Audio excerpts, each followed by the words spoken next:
ഇന്നത്തെ ഏറ്റവും പുതിയ വീഡിയോയിലേക്ക് ഇവർക്കും സ്വാഗതം. വിവിധ സിനിമകളുടെ ബോക്സ് ഓഫീസ് കളക്ഷൻ വന്നിരിക്കുകയാണ്. അതിൽ ആദ്യത്തേത് നുണക്കുഴി എന്ന ബേസൽ ജോസഫിന്റെ ജിത്തു ജോസഫ് സിനിമയുടെ അപ്ഡേറ്റ് ആണ്. ചിത്രത്തിന്റെ 18 ദിവസത്തെ വേൾഡ് വൈഡ് കളക്ഷൻ പുറത്തു വരുമ്പോൾ 24 കോടി രൂപയ്ക്ക് മുകളിലേക്ക് സിനിമയുടെ വേൾഡ് വൈഡ് ഗ്രോസ് എത്തപ്പെട്ടിരിക്കുകയാണ്. ഇന്നത്തോടെ 20 ദിവസങ്ങൾ തിയേറ്ററുകളിൽ പിന്നിട്ട് സിനിമയുടെ വേൾഡ് വൈഡ് ഗ്രോസ് 25 കോടി രൂപയ്ക്ക് മുകളിലേക്ക് എത്തപ്പെടുമെന്ന് പ്രതീക്ഷിക്കുന്നു. സിനിമ തിയേറ്ററുകളിലെ വിജയമായ സിനിമയാണ്.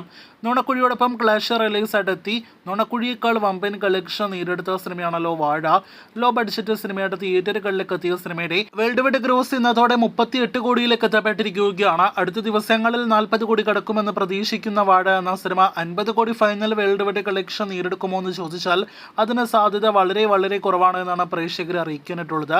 അതിന്റെ കാരണം ഈ ആഴ്ച തിയേറ്ററുകളിലേക്ക് എത്തുന്ന ഗോട്ടിന്റെ റിലീസാണ്. ഗോട്ട് ഈ ആഴ്ച സെപ്റ്റംബർ 5 മുതൽ കേരളത്തിലെ 90% സ്ക്രീനുകളും നേടിയെടുക്കുകയാണ്. ഇനി ഓഗസ്റ്റ് 15 തന്നെ തിയേറ്ററുകളിലേക്ക് എത്തിയ അന്യഭാഷാ സിനിമകളുടെ കളക്ഷനിലേക്ക് വരികയാണെങ്കിൽ ബോളിവുഡിലെ വമ്പൻ റെക്കോർഡ് കളക്ഷൻ നേടിയെടുത്ത സിനിമയാണല്ലോ സ്ത്രീ 2.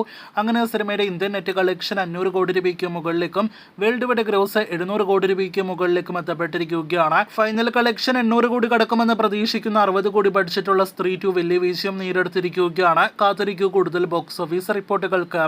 ഡിമോണ്ടി കോളനി 2 എന്ന സിനിമയുടെ ഏറ്റവും പുതിയ വേൾഡ് വൈഡ് കളക്ഷൻ പുറത്തു വരുമ്പോൾ സിനിമയുടെ വേൾഡ് വൈഡ് ഗ്രോസ് 55 കോടി നേടിയെടുത്തു എന്ന് പറഞ്ഞ ഒഫീഷ്യൽ പോസ്റ്റർ വന്നെങ്കിലും 50 കോടിയിലേക്ക് നിലവിൽ സിനിമയുടെ വേൾഡ് വൈഡ് കളക്ഷൻ അടുക്കുന്നതേ ഉള്ളൂ. രായന് ശേഷം ഒരു തമിഴ് സിനിമയുടെ മികച്ച വിജയം കരസ്ഥമാക്കിയ സിനിമ കൂടിയാണ് ഡിമോണ്ടി കോളനി 2. സരിപ്പോത ശനിവാരം കഴിഞ്ഞ ആഴ്ച തിയേറ്ററുകളിലേക്ക് എത്തിയ തെലുഗു സിനിമയാണല്ലോ. പാൻ ഇന്ത്യൻ റിലീസ് അടുത്തിയ നാനി നായകനെത്തിയ സിനിമയുടെ ഏറ്റവും പുതിയ 5 ദിവസത്തെ ഒഫീഷ്യൽ കളക്ഷൻ വന്നിരിക്കുകയാണ്. ഒപ്പം ട്രാക്കേഴ്സ് ഫിഗേഴ്സും പുറത്തു വന്നിരിക്കുകയാണ്. ഒഫീഷ്യൽ കളക്ഷൻ പോസ്റ്റർ പ്രകാരം 75 കോടിയാണ് സിനിമയുടെ കളക്ഷൻ എങ്കിലും യഥാർത്ഥ സിനിമയുടെ 5 ദിവസത്തെ കളക്ഷൻ 65 കോടിയിലേക്ക് എത്തപ്പെട്ടിട്ടുള്ളൂ. ഇനി 25 കോടി രൂപ കൂടി വേൾഡ് വൈഡ് കളക്ഷൻ നേടിയെടുത്താൽ സിനിമ തിയേറ്ററുകളിലെ ക്ലീൻ ഹിറ്റിലേക്ക് എത്തപ്പെടുന്നതാണ്.